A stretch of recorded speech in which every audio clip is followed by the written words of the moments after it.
Buongiorno, benvenuti, nuovo appuntamento con la nostra rassegna stampa su Telecolor, pronti a sfogliare quotidiani nazionali e regionali per leggere, approfondire le notizie delle ultime ore. Tanta cronaca e politica internazionale sui quotidiani nazionali perché insomma il Venezuela libera gli ostaggi internazionali, tra questi ci sono anche alcuni italiani, quindi questa notizia la troveremo con titoloni sulle prime pagine dei quotidiani nazionali. C'è la corsa agli armamenti, nuovi soldi che mette Trump per riarmare gli Stati Uniti, volano i titoli delle aziende, dei produttori di armi in borsa, poi c'è la questione Groenlandia, gli attacchi ancora da parte della Russia in Ucraina e poi ancora la strage di Crans Montana dove insomma si parla ancora delle vittime che sono rientrate, molti italiani sono rientrati appunto nel nostro paese. Allora andiamo a vedere i titoli dei quotidiani, le notizie, partiamo dal Corriere della Sera. Venezuela, l'attesa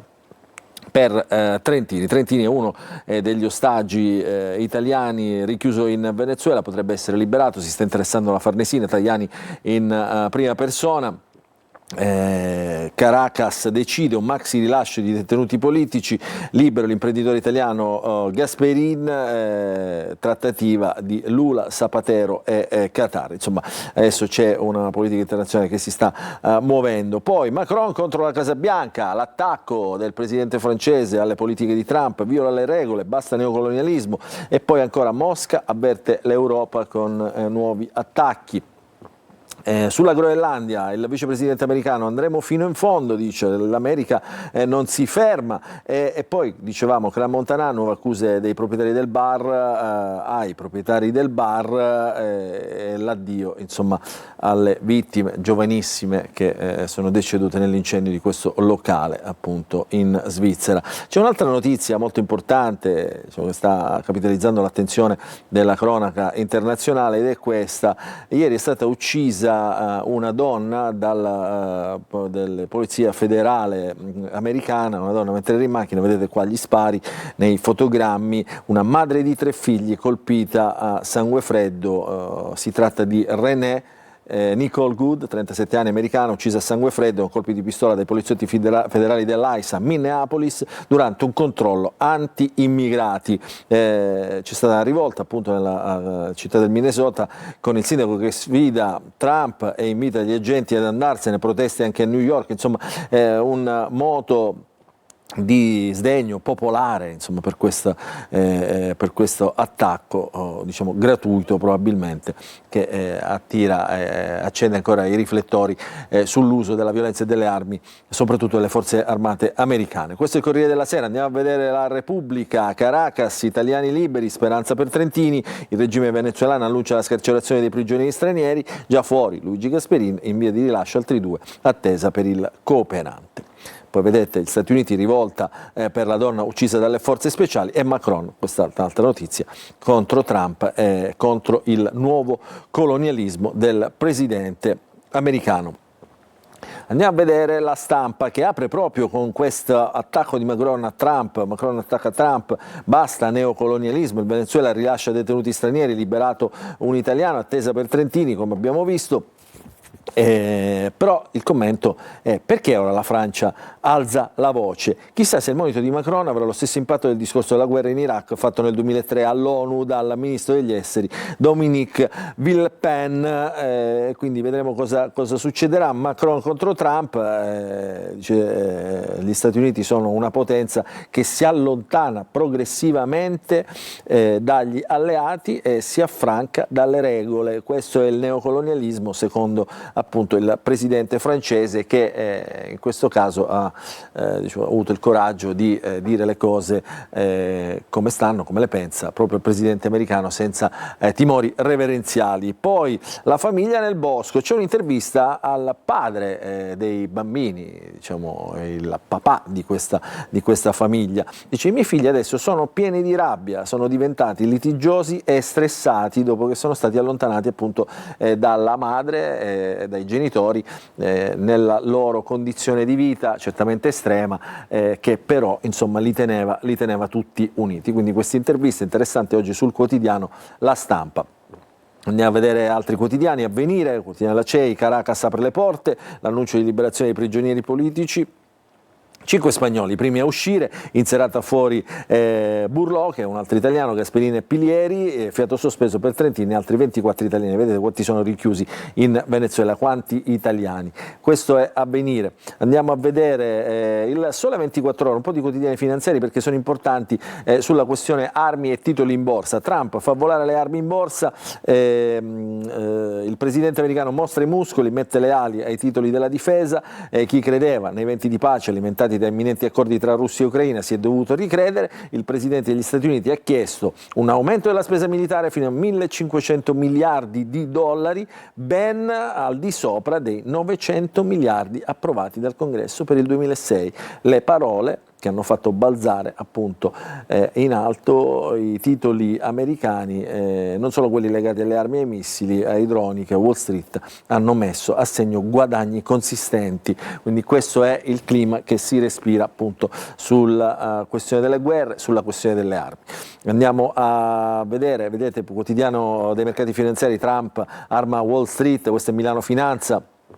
Il Presidente chiede l'aumento del budget militare, intende levare quello per il 2027, come abbiamo visto, fino a 1.500 miliardi di dollari, aumento del 50%, i titoli volano a New York sul petrolio, in corso una battaglia navale. Questo è un tema, un grande tema economico che insomma si sarà sviluppato nei prossimi giorni. In Italia invece i quotidiani politici si concentrano intanto sul dossieraggio di Report. Questi sono i quotidiani di centrodestra, partiamo dal Giornale.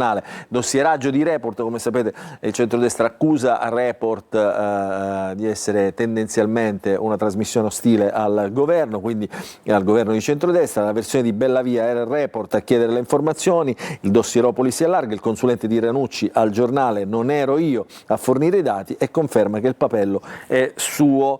Questo è il Giornale.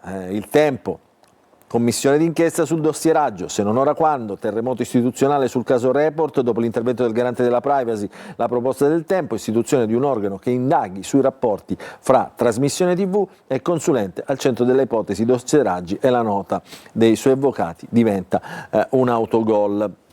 Questo per quanto riguarda il quotidiano Il Tempo. Ancora andiamo a vedere invece La Verità, che ha un'apertura diversa: il calvario del militare condannato per avere difeso un collega. Che cosa è successo? Costretto a dare 6 anni di stipendio ai parenti del criminale clandestino. Al vice brigadiere negate anche le attenuanti generiche, in sede penale oltre 36 mesi di carcere per aver ucciso l'aggressore, e gli è stato inflitto pure l'obbligo di risarcire 125.000 euro, ma il processo civile potrebbe aumentare ancora la cifra fino a 1 milione. Aiutiamo il carabiniere. La Verità apre un'iscrizione e versa i primi 5.000 euro. Questa è l'apertura del Giornale. Andiamo a vedere il Fatto Quotidiano, che apre con i temi del referendum sulla giustizia. Si vota, eccolo qua, 22 e 23 marzo, ma è pronto il ricorso. Questa è l'apertura del Fatto Quotidiano di oggi. Andiamo a vedere invece il Manifesto, in chiusura di questa prima parte di rassegna stampa: licenza di uccidere, la rabbia a Minneapolis. Quindi qui insomma si ripercorrono le fasi che hanno portato alla morte di questa donna, René Nicole Good, da parte dell'ICE. L'amministrazione degli Stati Uniti sostiene gli agenti anti-immigrazione e garantisce impunità. Il vicepresidente J.D. Vance: io e il presidente siamo dalla vostra parte, l'FBI monopolizza le indagini. Quindi sarà difficile fare chiarezza su questo caso. Noi ci fermiamo, la prima parte della rassegna stampa finisce qui, ci vediamo tra un istante, subito dopo la pausa, per leggere i quotidiani regionali.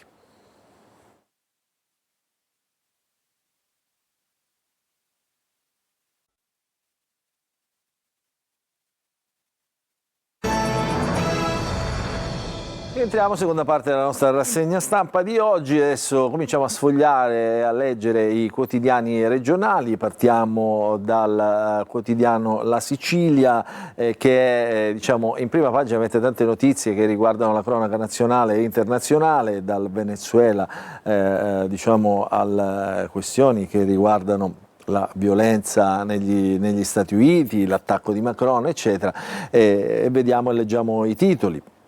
Venezuela, speranza per Trentini, liberato un imprenditore italiano, questa notizia che abbiamo visto insomma, anche sui quotidiani nazionali, poi il fronte anti-Trump con Macron all'attacco del neocolonialismo, la rivolta per la donna uccisa a Minneapolis, però la notizia diciamo, di carattere regionale è questa e diventa interessante perché si riparla ancora del bambino che ha subito violenza in casa da parte del padre, è stato picchiato col cucchiaio di legno.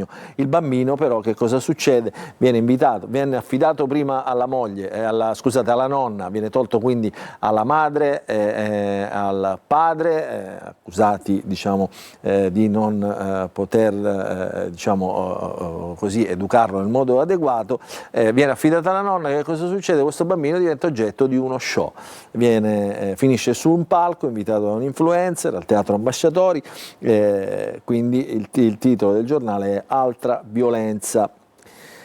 Vittoria Brambilla, che presiede la Commissione per i diritti per l'infanzia, adesso si interessa proprio a partire dal Parlamento parlando di mesi di inerzia dei servizi sociali, quindi adesso chiede le verifiche sui servizi sociali del comune di Catania.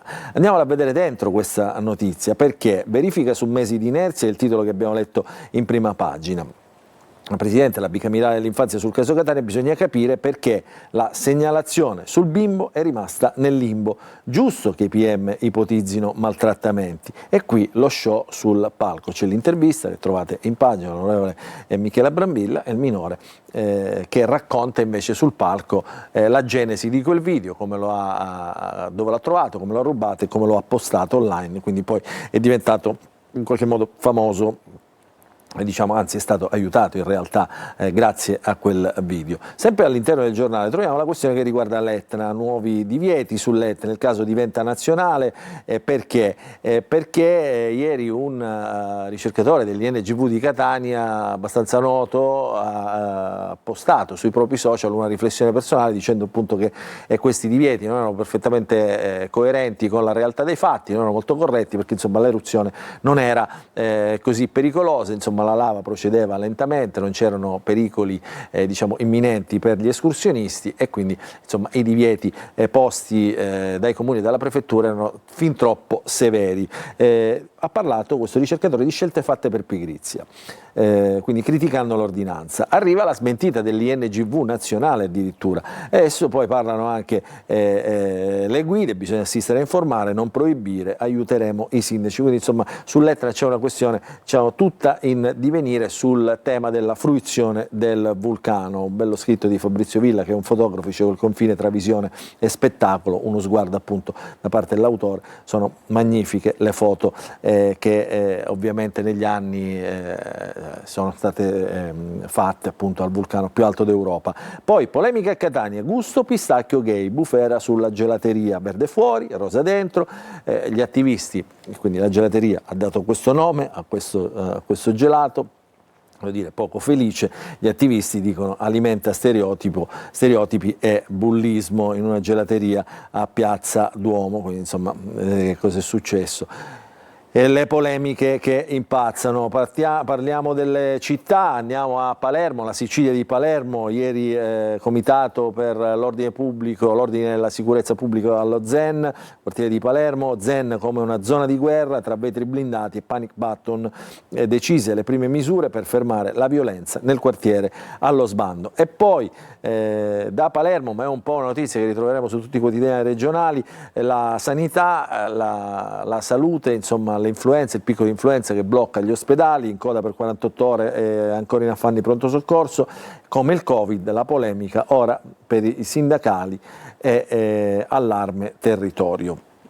Questa è la Sicilia di Palermo. Andiamo a vedere la Sicilia di Catania, un po' di cronaca in apertura. Intanto lo spaccio a San Berillo, quartiere del centro storico di Catania, l'ombra dei clan dietro la rete dei fornitori agli spacciatori stranieri. Questa è una fase 2 di un'operazione condotta a dicembre, a metà dicembre. L'operazione si chiama Safe Zone, si chiamava Safe Zone, questa si chiama Safe Zone 2, e qui insomma un frame della polizia, di un video della polizia che riguarda lo spaccio proprio nella zona. E poi una notizia che riguarda una corsa clandestina di cavalli bloccata truccata, sfida coi calessi avvenuta all'alba di domenica a Camporotondo, e qui insomma la storia è che diciamo, i calessi provenivano dal Messinese, quindi insomma avevano invaso la zona diciamo, di operazione, di operatività della malavita catanese, quindi insomma qui potrebbero esserci ripercussioni secondo appunto gli investigatori. Abbiamo quotidiano, andiamo sul Giornale Sicilia, che ovviamente apre con lo Zen, quotidiano di Palermo, la riconquista dello Zen perduto, telecamere, bus blindati, più pattuglie, polizia straordinaria, un piano per il quartiere tornato di frontiera.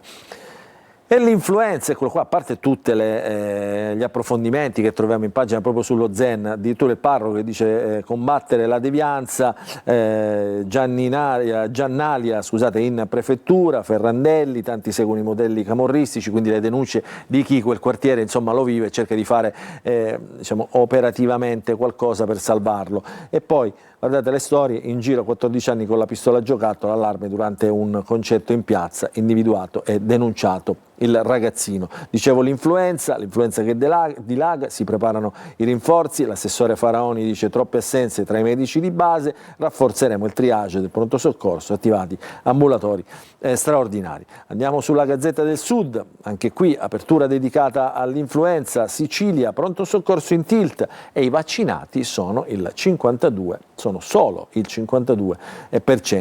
Il dirigente generale del DASO, l'incremento dei pazienti con patologie legate al virus influenzale che sta mettendo a dura prova gli ospedali dell'isola, si sarebbe potuto evitare, quindi ammissione di colpa insomma, dei dirigenti della sanità siciliana, però insomma, i vaccini sono ancora troppo pochi, o almeno la somministrazione dei vaccini.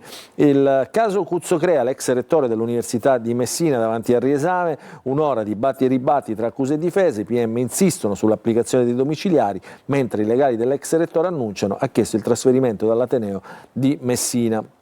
Insomma, una questione giudiziaria che riguarda appunto l'ex rettore. Ci sono tante carte insomma, che alimentano i retropensieri su questa inchiesta. Restiamo sempre sulla Gazzetta del Sud, perché che cosa succede? Succede che intanto andiamo a vedere diciamo, sui Nebrodi comincia a nevicare, cominciano ad abbassarsi le temperature, gelo, vento e neve, pochi disagi ma interventi tempestivi, e ci sono problemi anche alle Eolie, agli scafi bloccati, solo una nave ha raggiunto le isole Eolie, quindi per i messinesi insomma questo comincia a diventare il maltempo un problema. Ma dicevo, restiamo su Messina perché c'è appunto la questione che riguarda l'influenza.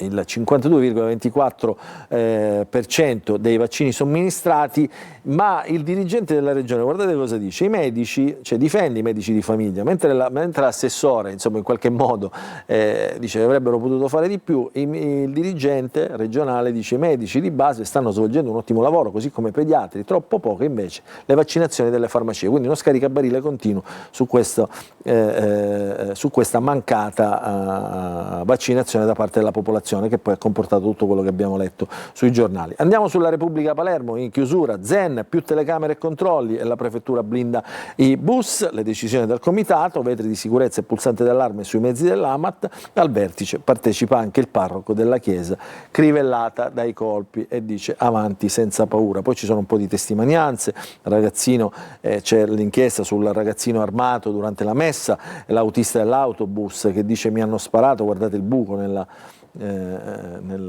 finestrino dell'autobus, raid, appunto qui si parla di raid contro un autobus, e poi l'influenza, caos negli ospedali e polemiche, scaricabarile, vedete, fra regione, medici di famiglia e case di cura, farmacie sotto accusa per il flop vaccinale. Su Repubblica di Palermo trova insomma, spazio anche lo show da brivido sul palco di Catania, con il bimbo picchiato, abbiamo parlato poc'anzi, una serata al Teatro Ambasciatori di Catania, insieme alle sorelline e alla nonna, i cui minori sono stati temporaneamente affidati. Ora, la squadra mobile ha segnalato questo video pubblicato dall'account dell'influencer che ha promosso l'iniziativa, la stessa influencer si difende, dice ma io non ho fatto nulla di male, è un gesto umano. Intanto questo video è stato requisito dalle forze dell'ordine, è finito in tribunale, vedremo come finirà. E poi il disastro di Trapani, Trapani, calcio e basket, Trapani a picco con Antonini, tolti altri 7 punti ai Granata nel pallone, il no della Federazione Italiana Pallacanestro alla ricusazione del Tribunale Sciarca, adesso la squadra di Serie 1 di Trapani a rischio esclusione. Davvero una brutta pagina per lo sport siciliano, il commento e il senso dei siciliani per i megalomani. E quindi insomma tutto il credito dato a questo imprenditore che si chiama appunto Antonini. Dentro la pagina andiamo a vedere un'altra notizia che riguarda la DC, e chiudiamo con questa notizia perché era messa in prima pagina, però adesso c'è una faida interna all'interno appunto del partito della DC di Cuffaro, sospeso anche il segretario facente funzione, il segretario regionale Cirillo, dopo diciamo, le dimissioni di Cuffaro, quindi una faida che si apre all'interno della DC. Questo perché diventa importante, perché adesso tra qualche giorno ritornerà a lavorare l'Assemblea regionale siciliana, dove sono presenti appunto tanti deputati della DC. Vedremo il lavoro che faranno all'interno della maggioranza. Con questa notizia noi chiudiamo la rassegna stampa di oggi, vi ringraziamo per averci seguito, vi auguriamo un buon proseguimento di giornata a tutti.